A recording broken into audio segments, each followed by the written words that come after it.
Pal Capital Partners, we are a specialized fund management company, and we invest in agri-related SMEs in the East African region.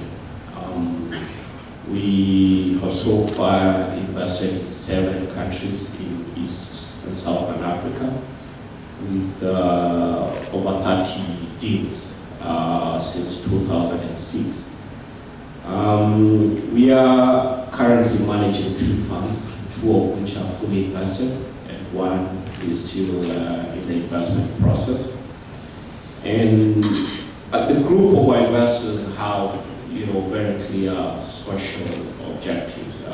We are currently working with JP Morgan Social Investing. We're working with the Bill and Melinda Gates Foundation, the Gatsby Charitable Foundation, and the Rockefeller Foundation as well. Our first 2 funds had, very clear social objectives. So the business we are looking at also had to have, objectives that are clearly social. The businesses didn't have to reach, the definition of a social enterprise. But what the investors were seeking to achieve with one of the funds was, food security, improved technology, access to farmers.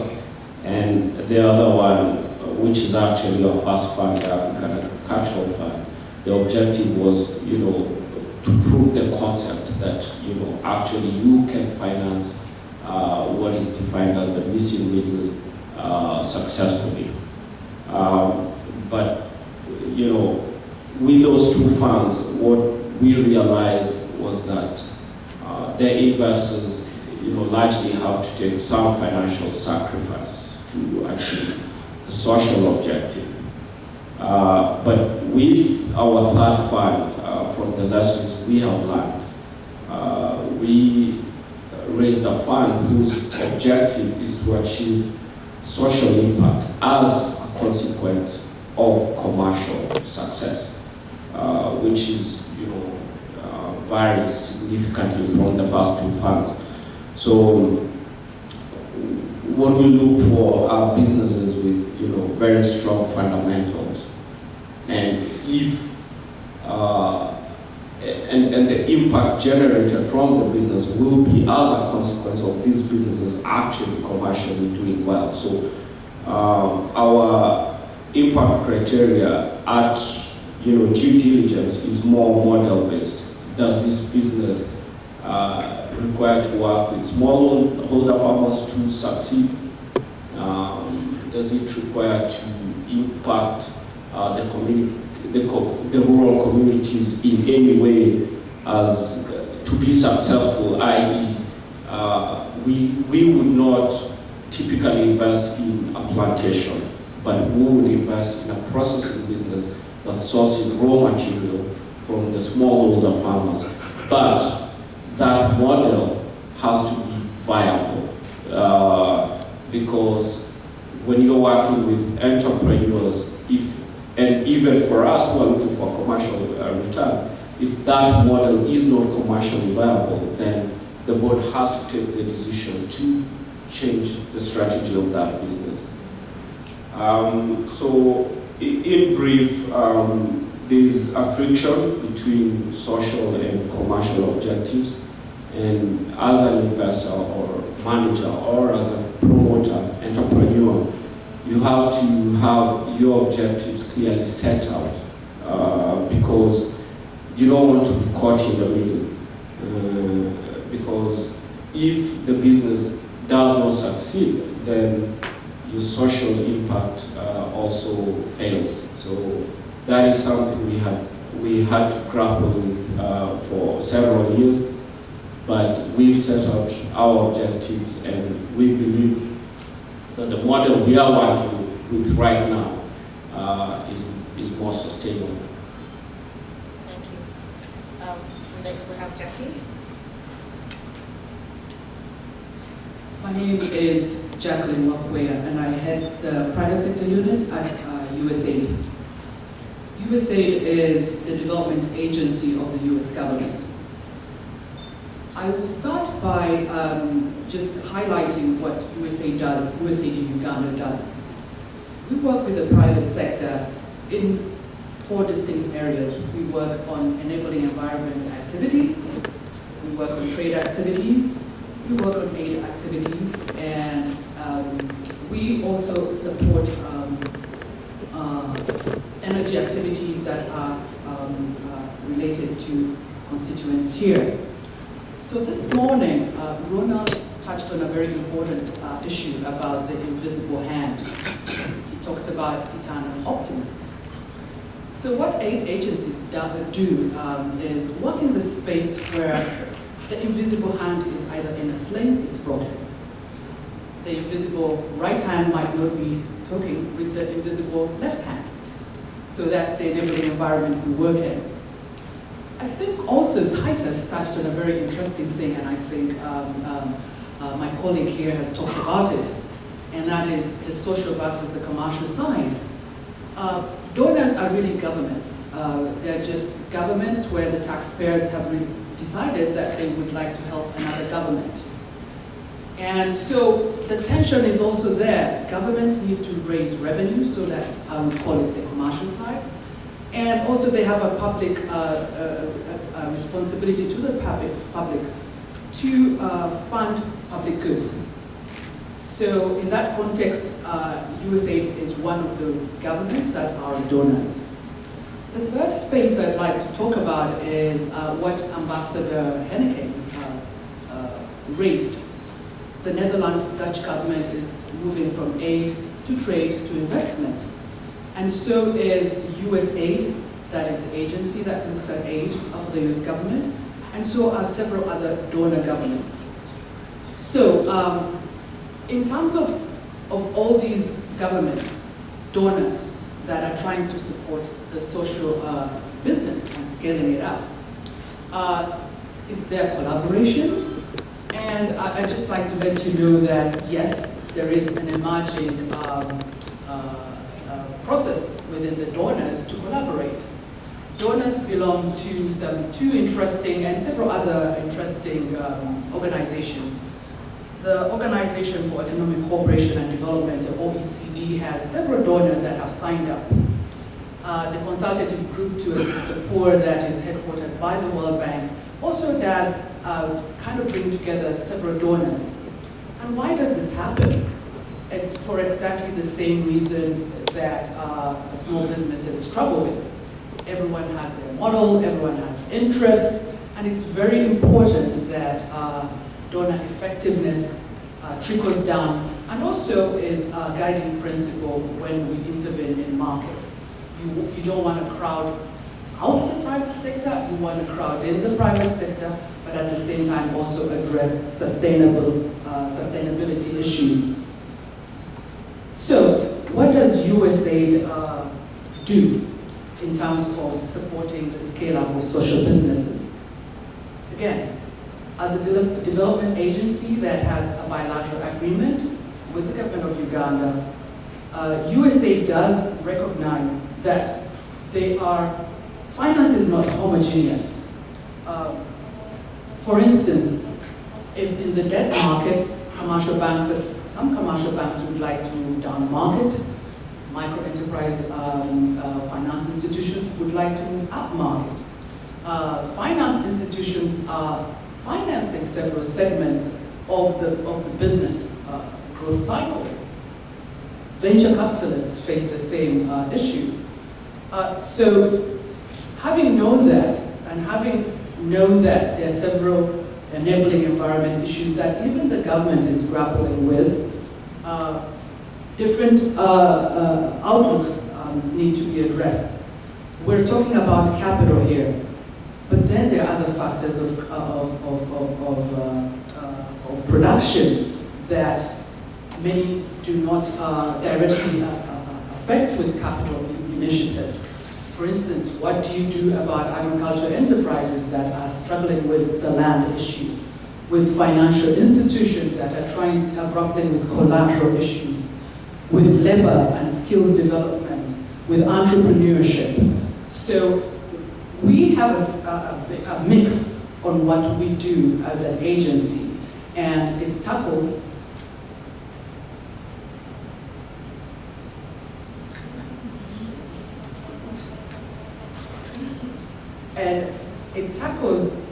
we have several mechanisms that we work with.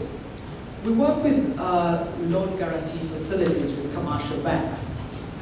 We've got a Development Innovation Ventures Fund that looks to provide seed capital of as low as $5,000 to entrepreneurs that are starting up, going up to $1.5 million for large companies that would like to scale up. This is called the Development Innovation Ventures. We also work with resource partners and captains of industry that have corporate social responsibility funds, and they would like to enter into partnership with a government or donor agency. We call that the Global Development Alliance. The last piece that we do as an agency is to work with commercial banks on debt financing. And we work on loan and bond guarantee facilities that help open the space for sectors like agriculture, energy, and trade. Finally, we work on supporting the blending of finance. My colleague here talked about how different investors came together to set up a fund for agriculture. USAID was part of that in that it provided a loan guarantee facility for one of those investors. So I'll end here, and I'm looking forward to discussing what we do. Thank you.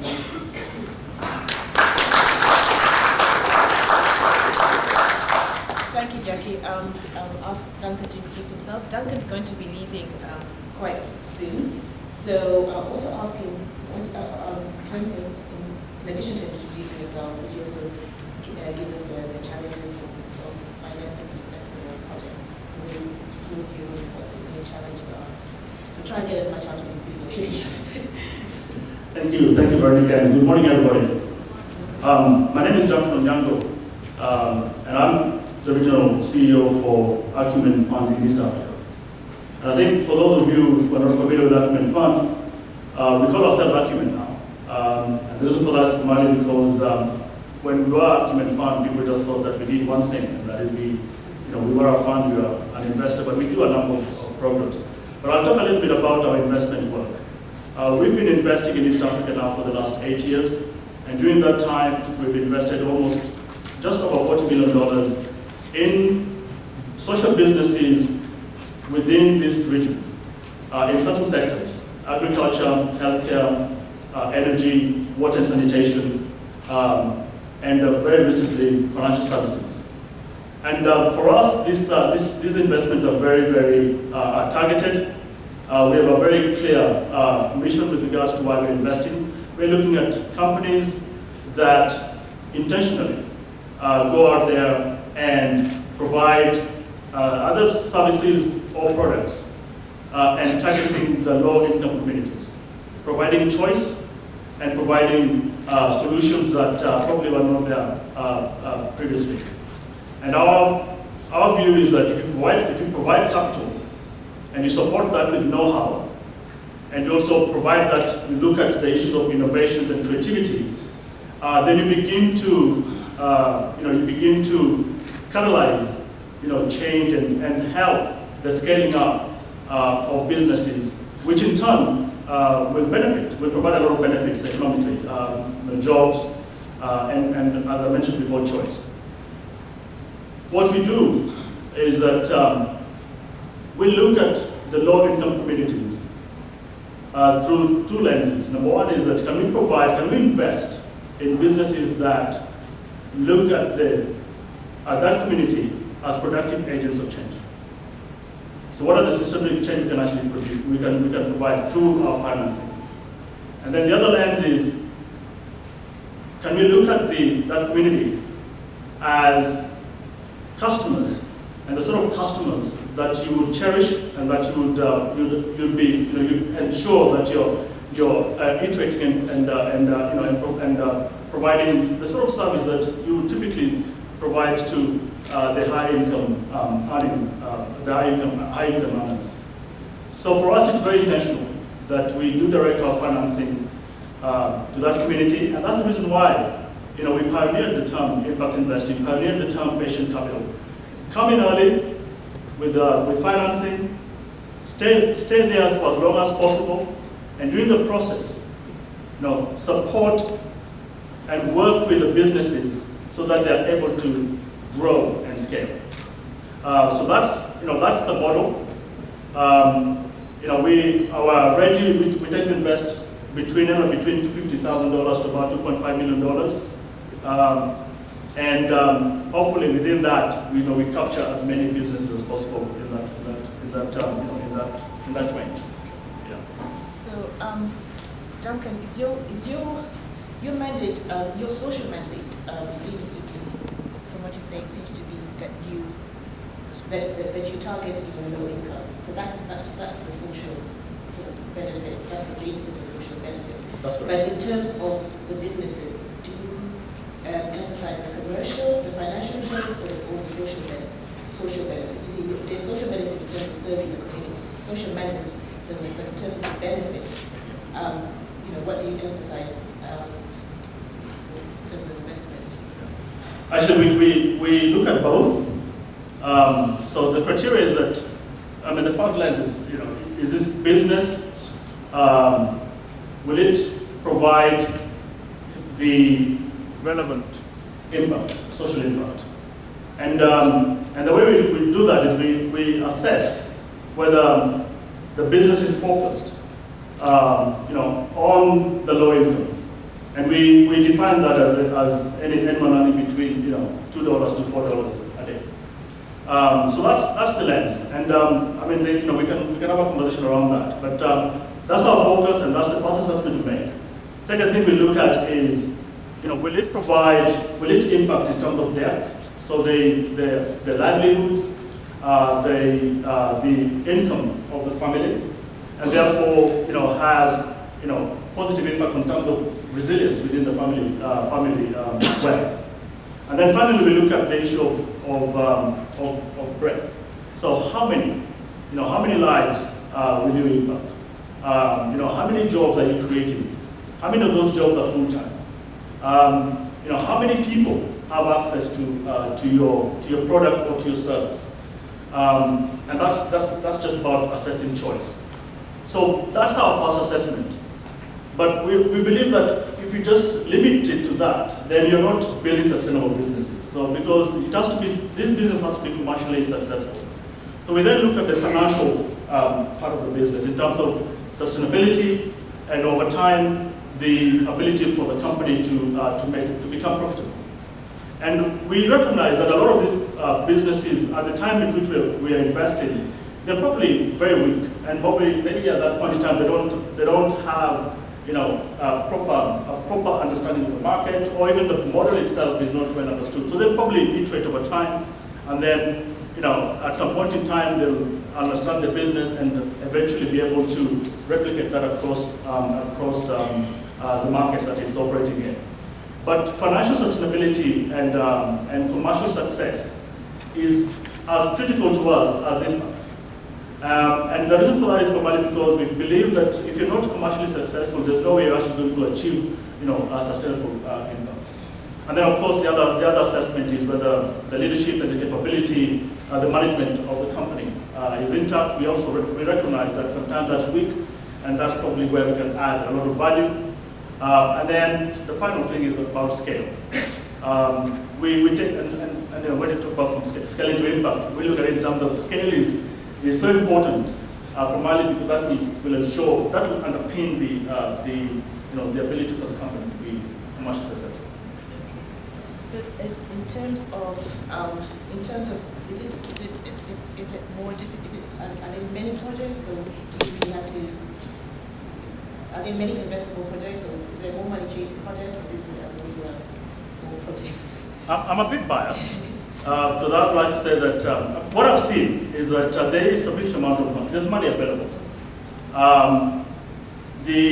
It's about the business or the entrepreneur being ready for the investment. And by that is that, we do invest in companies, not ideas. I mean, we find that, if you look at the capital ladder, companies, you can get money from friends and family, from angels, from seed investors. We're not any of those. We come in much later than that. And therefore, by the time we come in, we expect that the business itself is in operation, and therefore it's formal. It's formed, it's in business. You might have gotten maybe 1 or 2 cycles of revenue. You're not necessarily profitable because you are highly unlikely to be profitable. But the one thing we do find is that businesses are not ready. They don't have the right level of information.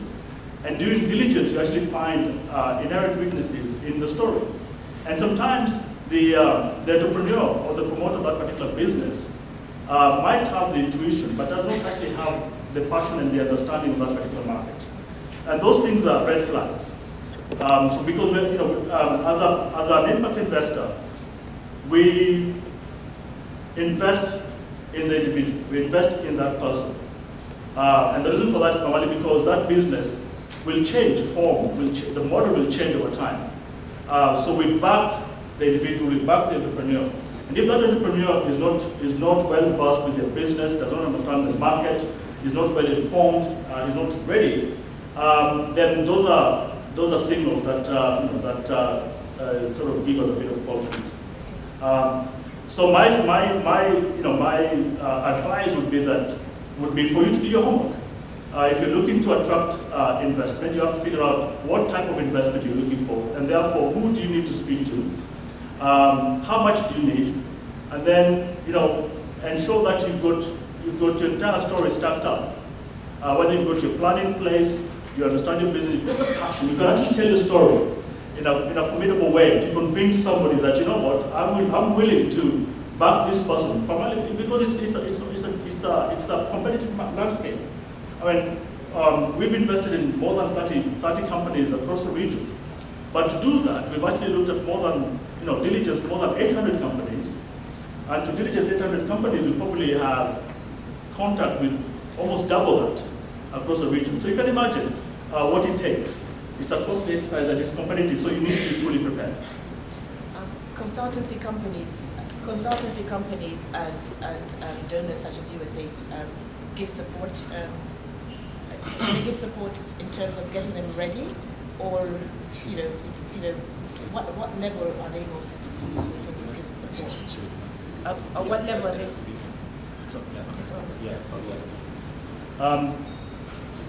We do partner with. I believe we've actually partnered with almost everybody on this panel. So we have a guarantee with USAID. And therefore, if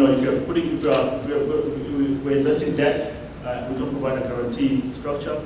We have co-invested with Power Capital in a number of companies across East Africa. In fact, Joy and I were in a board meeting yesterday with one of those companies. We do partner with consulting companies in terms of investor readiness. So if there are companies that we are speaking to and we believe that they are probably not ready, that maybe it might take another year or so of conversation, then we put them in contact with people like Erastus, so that Erastus can actually work with them through the planning aspect and get them to in a shape that they can work with us. And of course, IntelCup, we've been involved in SunCup, and we've been involved in IntelCup through the IQN initiative. And even around the room, Growth Africa there, we do partner with them. They are an accelerator. We do get involved in the activities. And the reason for that is that we look at pipeline as very important. So who is doing what's coming up, and what can we do to cultivate the next sort of investment that we make. And then we're also looking forward in terms of how are we going to exit this particular investment too. So co-investment then becomes quite a strategic aspect of our work. Thank you. This is now going to the consultants who help, who sort of provide, and others helping advice who work with the social enterprises in terms of helping them bridge the gap. So I'm wondering, what are the key challenges that the social enterprises face when trying to get finance to scale up? You know, from the social enterprises point of view.